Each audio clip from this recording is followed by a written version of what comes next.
Hey loves, it's Britt, and in this video I'm going to talk about composite chart or Davison chart green flags because I just did red flags and now you guys have requested green flags, which is a great idea. And oh my god, I'm even wearing green to match what we're going to talk about. So, the first composite chart aspect that I would consider to be a green flag, meaning if you see it, you can get a really good idea that the relationship is going to be more positive. Now, you have to look at everything because you could have one of these green flags and then a whole bunch of other red flags. So I'm not saying that these green flags are going to make up for, the rest of it being really difficult, but these particular aspects I feel can help a lot in making a relationship a more positive experience for both people or a more like constructive coupling. So the first one is the sun, the moon, or Venus making a trine or even a sextile in a lesser extent to Saturn in the composite chart. So, Saturn in the composite chart tends to make a relationship stick, okay? And I've often said that if there aren't any Saturn aspects at all in the composite chart, or just, some difficult ones or a minor one, even some difficult ones, you can still see a relationship sticking. But generally, if a relationship does not have a sufficient amount of Saturn in the composite chart, and that could just be one of these aspects or a different Saturn aspect, it doesn't tend to stick around, or it doesn't tend to feel like to the couple that there is a purpose being there. And see, that's a big part of why we're even in relationships, is we feel like we have a reason to be there. It's worthwhile to be there. And, in Saturn aspects, even these trines that I'm going to talk about, it's not a super flowery romantic feel, but it's a durable feeling because we feel like we have reason to be there. We have purpose to be there. We're growing together. And we can even feel that it's sort of like a fated or karmic contract to be there. So, these trines or sextiles of Sun to Saturn, Moon to Saturn. Moon to Saturn is probably my favorite, and Venus to Saturn. With Venus to Saturn, I would also add the conjunction as well. Um, these aspects really can make people feel that the relationship is a safe space. The relationship is a safe haven from the world. With Sun to Saturn, we feel like there is some sort of relationship collective purpose that we're working towards. It can feel really strongly that, like, when we combine together, we become more purposeful, we become more successful, we become stronger as a couple in a more responsible, like, secure way. The moon trine or sextile to Saturn makes us feel emotionally secure together, where, we get this feeling of safety, we get this feeling of loyalty. It's almost like a familial, like we're family when we have the moon trine or sextile to Saturn in synastry. This is the kind of couple that can remain friends even long after a breakup. The level of feeling is so strong, but yet so contained in a kind of like a not calculated way, but it's like the emotional expression is very solid and durable, that like the relationship can withstand a lot. So it does tend to show up in long-term couples. And yeah, the moon Saturn can really make us feel emotionally safe together. It might be my favorite aspect to have in the composite chart is a moon trine Saturn. And the sextile will be felt also in a bit of a lesser extent, but the trine is a very inborn feeling of like emotional security together. And you could be very different people with very different purposes and difficult aspects going on in other areas of the chart, but if you have the moon trine to Saturn, you really feel like this is your rock. This is your person you can lean on, you can depend on. And yeah, the level of loyalty is just super high. It's not, like I said, a super flowery or romantic aspect. You know, you are seeing things clearly. It's not like you're romanticizing this person. Maybe you should romanticize them a little bit more, because the way that we look at each other when we have Saturn aspects is very realistically. But yeah, the key word is like stability, durability. Really, really nice to see that. And then Venus-Saturn, the conjunction can be difficult or can be really good, but the trine and sextile from Venus to Saturn in the composite chart really shows that the way we are in a relationship is in alignment with how we both feel relationships should be. Like the way that we commit to each other in a relationship, the way that we love, like we're on the same page, and we feel like we value things similarly. There's not a lot of disagreement on value or money. I mean, you could have other things going on that would show that you disagree on Venus things, like if you had a square to Uranus or Pluto or something. But the trine here can really show that we combine well as a couple, and it also can do a lot in creating that feeling of durability and stability and like safety with each other, although it's less in an emotional sense here with Venus. As with Moon, it's more in like a love sense, or like a what we value sense. We feel, yeah, like a sense of shared purpose together as far as being a couple, and as far as like even making money together. You can see Venus Saturn aspects signifying money and resources as well. So when we have the easier aspects, it shows that there's more agreement on these things. And it can also show that while we don't have a super flowery expression of love for each other, unless we have other things going on, the feeling of love is constant and unchanging. And so if you see these aspects in a composite chart, I do feel that there's a higher likelihood of the relationship to work out long term. And it might not be that you stay a couple, but it's like you can stay in each other's lives when you have this level of Saturn going on in a positive way. So I think that's just a really beautiful thing to see in the composite chart. That would be a big green flag for me. So that's my first one.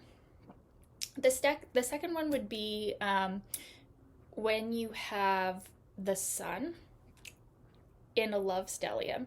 Now, actually, that's more rare for it to be 3 or more planets conjunct in a stellium in the composite chart. But it is common to have the sun either conjunct to Mercury or Venus.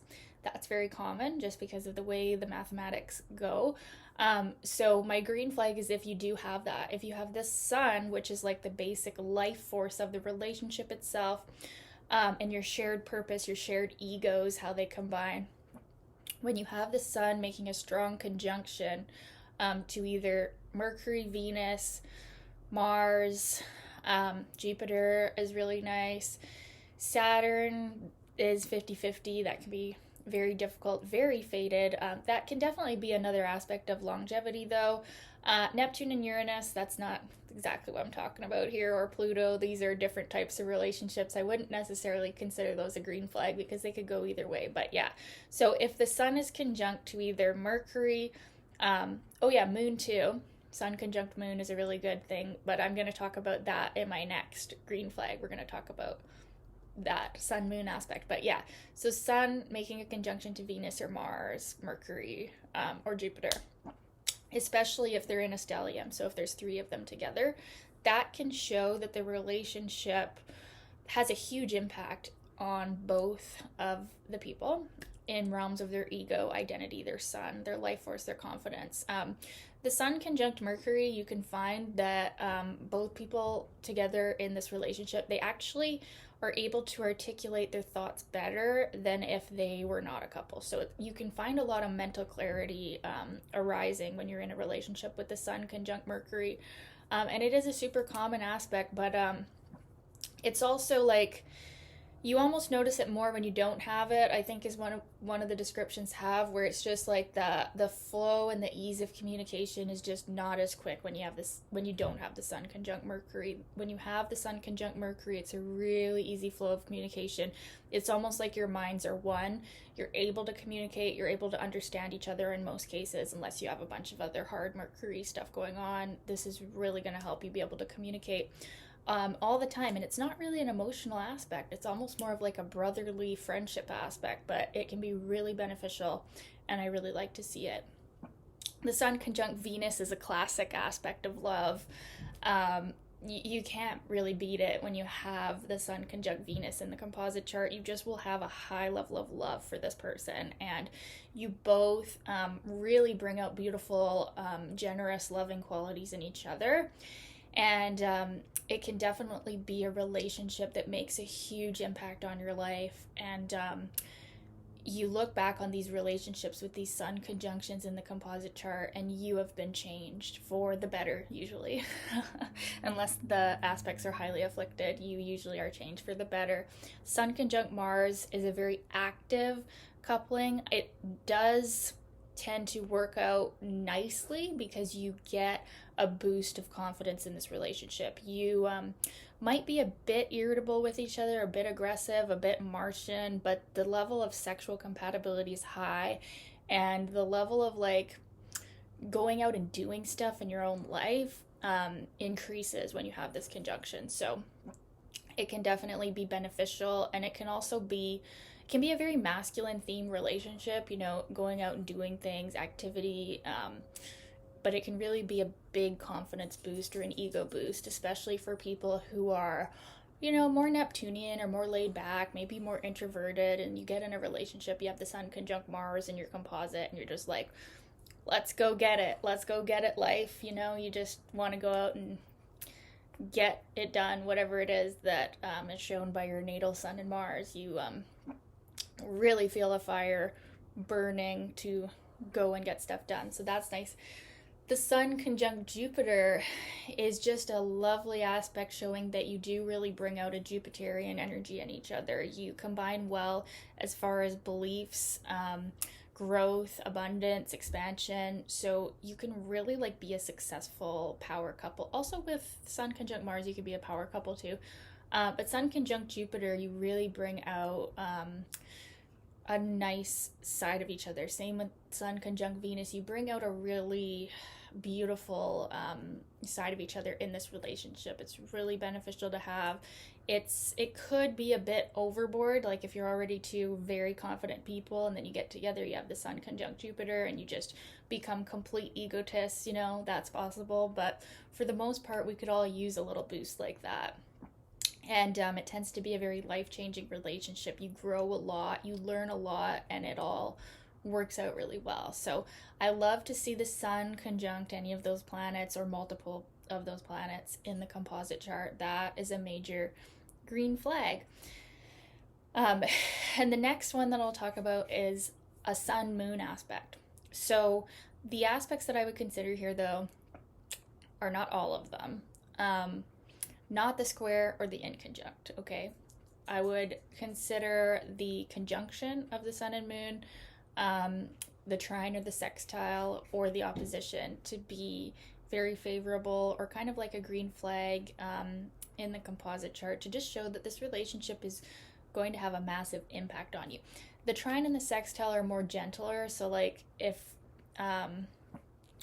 there's not a lot going on otherwise in the composite chart, it's not going to create that big of a life change as with the other aspects that I've mentioned, but it still can be really, really nice and actually show more harmony and more getting along and being able to combine really well as a couple.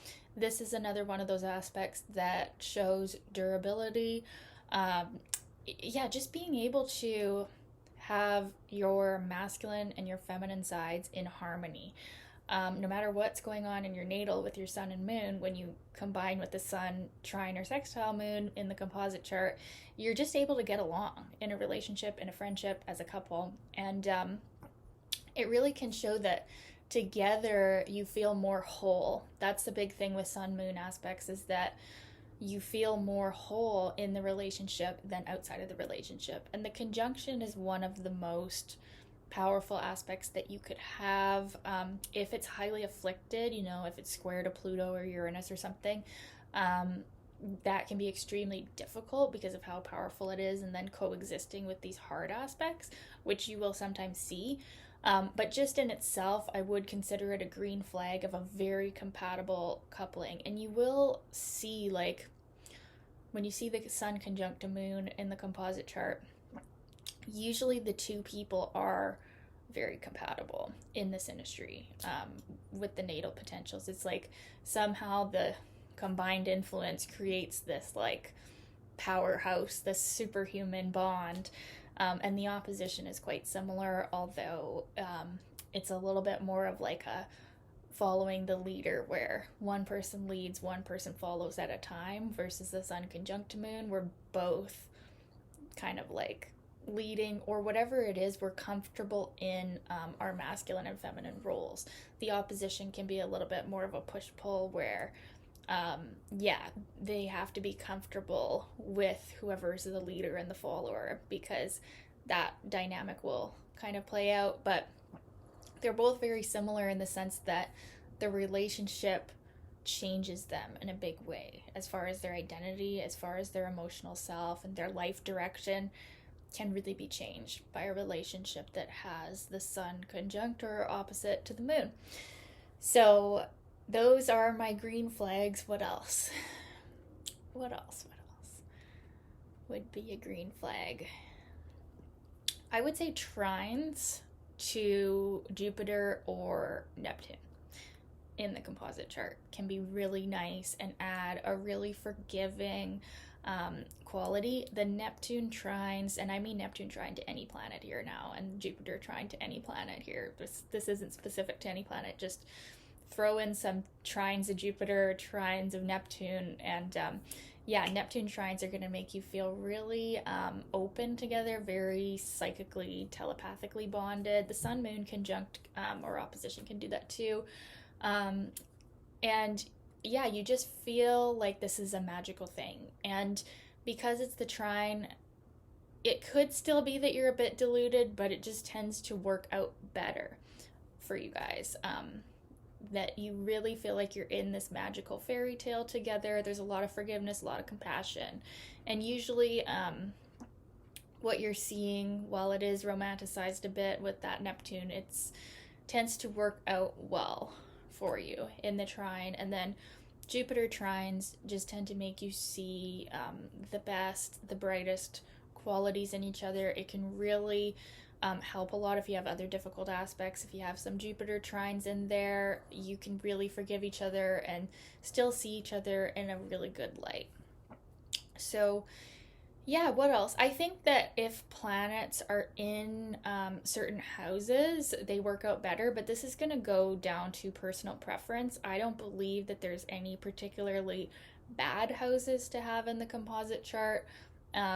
Some people would say the 6th or the 12th are unfavorable. I disagree. I think they all serve a purpose, but they are more uncomfortable, right?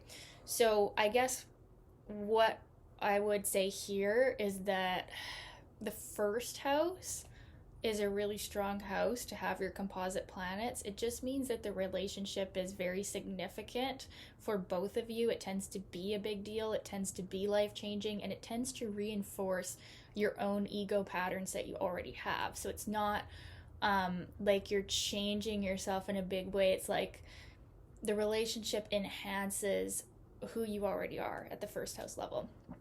The 5th and 11th houses can be really fun to have, and really lighthearted, and a lot of good communication, although they're not a super serious house to have. The 4th can be very homey and cozy, but very emotional. So this is a very emotionally based relationship. The 2nd and the 10th can really help you professionally. That's, I guess they all can be good for their own reasons, right? The 3rd is good for communication. The 8th is another very emotionally intense house. And, even the 6th or the 12th can work out to be beneficial, but it does tend to be that, like, a relationship with a strong first house influence tends to be a significant one. But like I said, that's just kind of like a final side note. I wouldn't really say that it's a green flag in itself, because if you have composite planets in the first house and then like with a ton of really tough aspects to them, it's just going to bring out those tough aspects that much more because it's right there in the first house. So yeah, those are my composite chart green flags. I'd love to know your experience of these aspects. If you've had any of them, were they like this? Let me know in the comments, and let me know what you think are some of your composite green flags. I'd love to know. Okay, thanks for watching. Bye.